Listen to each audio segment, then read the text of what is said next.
Uttarakhand police कह रही है कि हल्द्वानी के बनभूलपुरा में 8 फरवरी को हुई हिंसा पूर्व नियोजित थी। ये पहले से तय था कि जब प्रशासन की टीम अवैध निर्माण हटाने के लिए आएगी तो उन पर पत्थरों और पेट्रोल बम से हमला किया जाएगा। अब जांच चल रही है, आरोपियों की धरपकड़ चल रही है, उन्हें करोड़ों रुपए की वसूली के नोटिस भेजे जा रहे हैं। उत्तराखंड में कांग्रेस नहीं भाजपा की सरकार है। ये सब कार्रवाई तो होनी ही थी। ये बात दंगाई और उनके सरगना पहले से जानते थे, तो फिर उन्होंने ये सब किया क्यों? इस बात को समझना हम सभी के लिए बहुत आवश्यक है। इसके लिए विषय को थोड़ा बदलते हैं। अयोध्या में भगवान राम की जन्मभूमि पर भी अवैध अतिक्रमण था। 500 वर्ष तक वे हटने को तैयार नहीं हुए। आक्रमणकारियों की संतानों को भली भांति पता था। वे जानते थे कि कानूनी लड़ाई वे जीत नहीं सकते। सत्य एक ना एक दिन सामने आ ही जाएगा। लेकिन अंतिम क्षण तक उन्होंने हार नहीं मानी। रणनीति सफल रही और उस अवैध अतिक्रमण का भरपूर इनाम मिला। न्यायपालिका द्वारा अयोध्या से 25 किलोमीटर दूर उन्हें 5 एकड़ की भूमि मिली, जहां नई मस्जिद बनाई जा सके। अब वे खुलकर कह रहे हैं कि एक दिन फिर से वे अयोध्या तक पहुंच जाएंगे।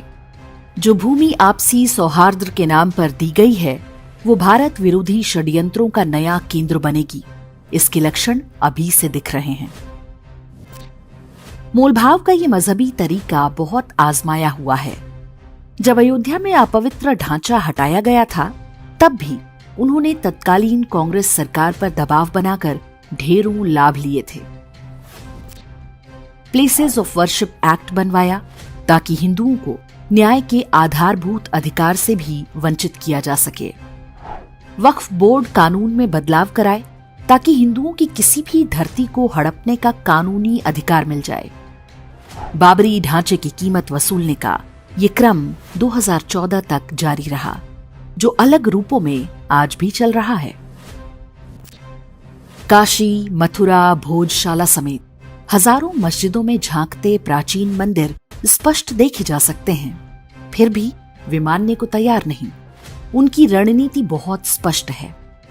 हम एक मंदिर मुक्त कराकर खुश हो रहे हैं। उनकी गिद्ध दृष्टि पूरी भारत भूमि पर है। हल्द्वानी का ये क्षेत्र इकलौता नहीं है।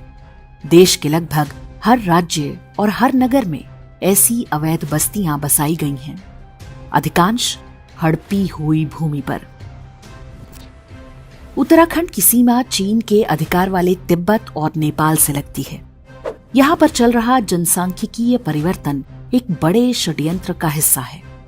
कांग्रेस के ही शासनकाल में बड़ी संख्या में बाहर से लाकर मजहबी आबादी बसाई गई। सोनिया गांधी की विश्वास पात्र रहीं दिवंगत कांग्रेस नेता इंदिरा हृदयेश को हल्द्वानी की ये अवैध बस्ती बसाने का श्रेय जाता है। आज उनके परिवार की राजनीति इसी अवैध बस्ती के वोटरों पर आश्रित है। लंबी न्यायिक लड़ाई के बाद ये भूमि खाली कराने का आदेश हुआ। पहले विरोध प्रदर्शन और अब हिंसा करके उन्होंने स्पष्ट संदेश दे दिया कि वे जगह खाली नहीं करेंगे। हिंसा के नाम पर कुछ लोग जेल जाते हैं तो ये कोई बहुत बड़ी कीमत नहीं है। उन्हें पता है कि ऐसे ही दबाव बना रहा तो भारत का पूरा तंत्र घुटने टेक देगा। सौदेबाजी होगी और रेलवे की भूमि खाली करने के बदले में वे मोटी कीमत वसूल सकेंगे। हो सकता है कि इन्हें उत्तराखंड में ही किसी अच्छी भूमि पर ले जाकर बसाया जाए। वहां पर उनके मकान और दुकानें भी सरकार ही बना कर दे, उसी तरह जैसे अयोध्या में 5 एकड़ भूमि दी गई। अतिक्रमणकारियों और अपराधियों को पुरस्कृत करने की ये शैली केवल भारत में ही चलती है। देश में सेना और रेलवे के बाद सबसे अधिक भूमि वक्फ बोर्ड के पास है, लेकिन ये अतिक्रमणकारी वक्फ की जमीन पर नहीं बसाए जाएंगे। उन्हें तो उन सभी रणनीतिक रेलवे लाइन और हाईवे पर नियंत्रण करना है जो किसी भी आपात परिस्थिति में अत्यंत महत्वपूर्ण हो सकते हैं। वे देश में ढेर सारे चिकन नेक बनाना चाहते हैं।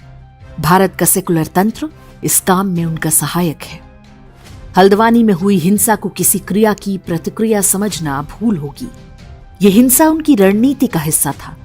अब तक के अनुभवों के हिसाब से वे हर बार इसमें सफल होते रहे हैं। इस बार न होने पाए, इसके लिए न्यायपालिका और सरकारों पर कड़ी दृष्टि बनाए रखना होगा।